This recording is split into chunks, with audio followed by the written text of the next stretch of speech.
Hey, y'all, thanks for tuning in. We are hoping to bring you content that's a little different, focused on what's going on in the world, but also from a strength coach's perspective. Today, I have one of my very good friends, Ryan Metzger. She is the Senior Assistant Strength and Conditioning Coach at Clemson University. And we're just going to have casual conversation. So, Ryan, why don't you just take a moment to kind of tell us about yourself, kind of how you got to where you are, and what you do at Clemson. Okay, cool. So a little bit about me personally. I'm born in Chicago, Illinois. Wow. And then I was a gymnast my whole life. So I did my undergrad at Wisconsin Oshkosh, majored in exercise science, health promotion, with a minor in strength and conditioning. And I also was a gymnast all 4 years of college. Doing that, I had to do an internship to complete my undergrad. So I actually did a summer internship at the University of Kentucky back in like 2011, a long time ago, it feels like. After my internship, I actually stayed on there for about 2 semesters and was able to get the graduate assistant position there. So I was a GA at the University of Kentucky on the Olympic side. Also completed my master's degree in exercise physiology. After there, I took about 6 months and I worked football only at Kentucky, which was a totally awesome experience. I think if you ever get the opportunity to do football and you're a female, like, go for it. Loved it.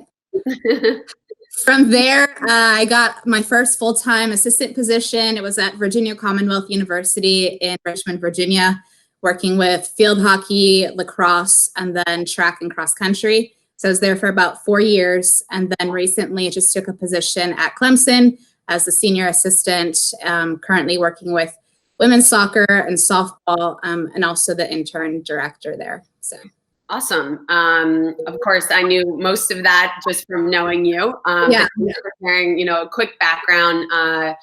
Can you just dive in for a moment about the internship program, kind of how you run it? Because I know that's kind of been your baby for quite a while now. And I've even talked to former interns of yours, and they always talk about, how well run it is and stuff. So can you just highlight that a little bit?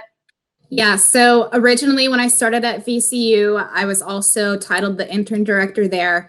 So my job was obviously finding the interns, sifting through resumes, doing the reference calls, all of that fun stuff behind the scenes. But once the interns got to our university, we had a really structured program there that was put together initially by Chad Workman, that was there before me. And I really just kind of tweaked a lot of the curriculum because I wanted to give them a lot of education as well as practical stuff as far as like coaching and things like that on the floor. And then I started to integrate a lot as far as like the logistics of how strength and conditioning works. So let's work on your resume. Let's work on your cover letter. Let's work on how you interview, work on how you network. So I think that stuff is really valuable to a lot of the interns that are coming up through this field, because I know for me, there wasn't a ton of education that was pushed, and it was a lot of like learning how to coach on the floor. And so I think giving them that side of it helps with the substance of that person when they're ready to take that next step. So at Clemson, it's even more structured.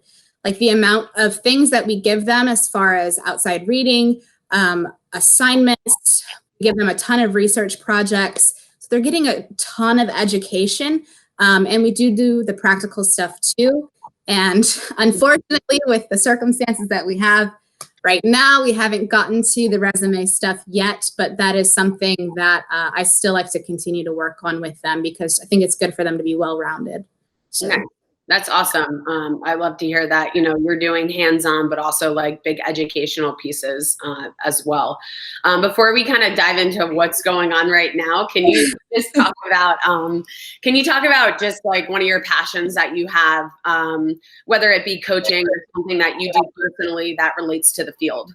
Yeah. So, I mean, you know this, but for people that don't, like, I love Olympic lifting. That's a huge passion of mine personally. I compete in it. I just love how technical it is, how athletic It is. So that's my own personal one. I think from coach to coach, though, like what I love is just this whole thing that we've got going on now, like networking, connecting people, helping people at different like parts of their career. Because I have, like I said, I've got interns coming to me asking about how to work on a resume, but I've also got other full-time coaches coming to me looking for advice on like, hey, I want to Olympic lift my team, but how do I do it in a team setting?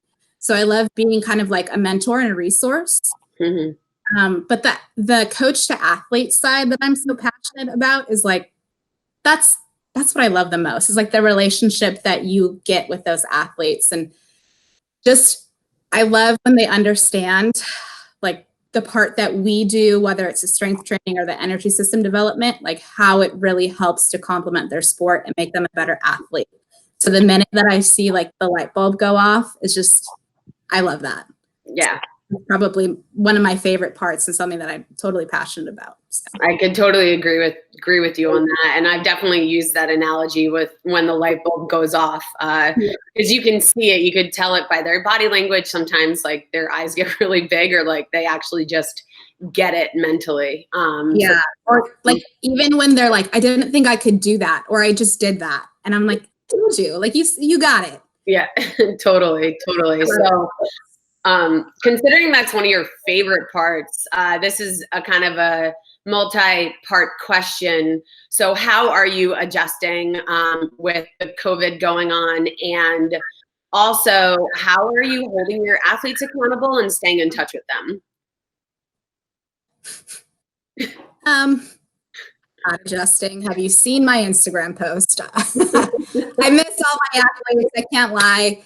I think a lot of times, like, we take our jobs for granted, and it's like we're there for so long, and it can be a lot on people. But it's like when it's taken away from you, it's like you just so appreciate all the small things. And so, as far as the adjusting, like, it's our spring break right now. I know that my contact with my athletes would have been minimal anyway, because I do have women's soccer, which they would be off, but I do have softball, which I would have been working with and just missing a ton. So it's hard for me as a coach, because it's like, that's my livelihood. Like, that's what I love to do. But as far as like connecting with athletes, things like that, I know softball's going to probably kill me because I haven't sent them anything just yet. But it is their spring break. Take some time to like unwind, but also just be able to like sit with everything that's going on. Because I know that I talked to you about it, and you know, it was softball's first ever season, and they had such great momentum. You know, they were getting some great recognition, hitting some awesome records, and like we just cut it. So I just want them to be able to just kind of sit on it for a minute, and then let it go from there. So I haven't given them anything yet. Soccer, I did just give them a hefty conditioning packet, because I know they're dying for that. They will be getting some lifting stuff, but it just depends on what they've got available. So I do have people reaching out, asking a ton of questions, and just trying to be a resource for them right now. So nice. That's awesome. I know, I mean, I think you live by yourself, right? I do. Yeah. Okay. Not trying to expose anything, but I guess like one of the questions was, you know, how are family or at home dynamics? And I know you talked about adjusting, but maybe you could talk about your staff dynamics and how they've changed. Yeah. So, you know, your staff does really kind of become your family. So you're used to seeing them every day, or, you know, however often that you're there. And now it's like Clemson didn't do an immediate shutdown. Like, we weren't just, you know, everything's done, let's go home. We kind of took it in steps. And so we were able to really organize ourselves, figure out a plan for what we want to accomplish for our athletes, for ourselves as a staff. And we always meet. And now our meetings have changed. You know, I'm sitting here on my couch drinking a coffee in the morning, which isn't terrible, but we have to do the full virtual meeting, Zoom sessions, and it's been different. It's given us some time to organize, but it's, you know, it's not the same. Right. As far as my own in-house dynamic, totally the same. Nice. That's awesome. It's just changed. Okay. So I have a couple questions for you. I'm going to try to rattle them off, and you're going to try to answer in like one word, like as few words as possible. Oh goodness, rapid fire. Rapid fire. Okay. I call these the Corona fire questions. Okay. Number one, what is your COVID go-to breakfast? Oh, I've been doing a banana and coffee. It's what I always do. Okay, nothing's changed. Number two, COVID new activity.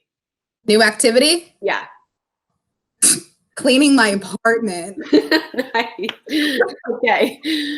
COVID new habit. Oh. Sleeping past 5:30. In the morning, clarify. In the morning. Getting an 8 hours night sleep. Okay. Number four, COVID. Something you took advantage of before COVID. We took advantage of our resources in the weight room so that if we were not able to go in, we still had home gym options. So we literally took equipment. Nice. Hopefully that's not illegal. Okay.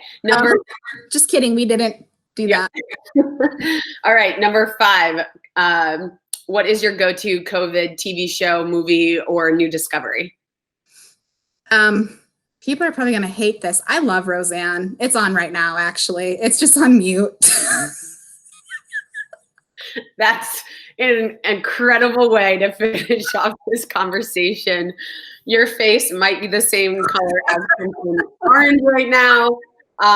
But no, thank you so much for sharing everything with us today. And stay safe, stay healthy.